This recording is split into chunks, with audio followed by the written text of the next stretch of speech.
Aloha world.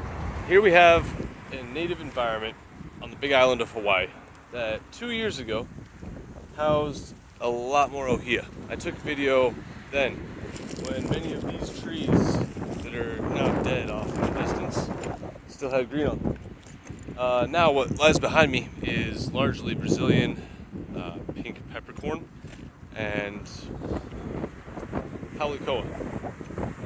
We have this mint as well that's largely invasive, these rattle pods, the crotalaria. These grasses largely shouldn't be here. This is the fountain grass. This should be here. This is the yellow flowers that go red as time goes on. Those are generally found more seaside.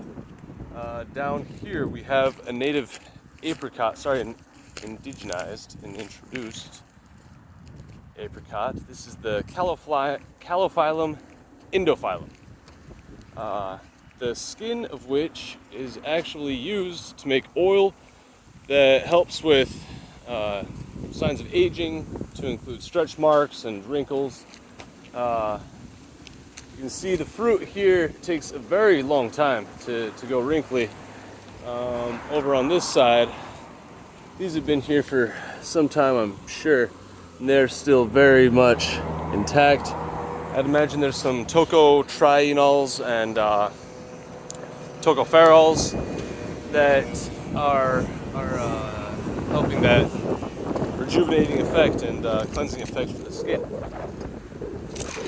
These are all ohia skeletons that have been drained as the once abundant aquifers below were sucked dry after having been taken over by the grass and largely this Brazilian pepper tree.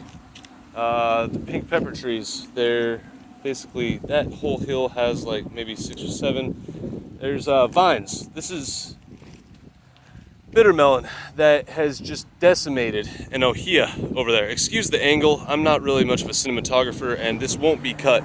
I post everything raw, and I hope that's okay with you all. I just don't have the time. I feel like we're in such a pressing state. Here we have a papaya that you really can't waste time. You know, I'm not worried about, I feel like I have the passion and the professional knowledge.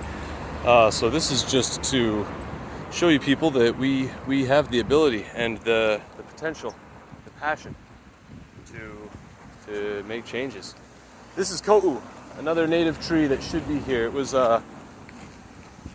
restricted to use only by the elite, the royals. If you were a Kanaka or a commoner back in Kapu times, what is the word? Tradition times. You couldn't own anything made with this wood. It was, if the elite found a commoner with anything of that wood, they would take it from them and probably have them sentenced to punishment, capital punishment. I'm going to show you all something in the next video that's going to be a short that'll blow your mind, and that is how cars are responsible for the proliferation of many of these species. But if you look at roadsides, it really makes sense that the ecology is going to be vastly altered by it. I hope this is interesting, and you all can find time to care for your mother today. Thank you.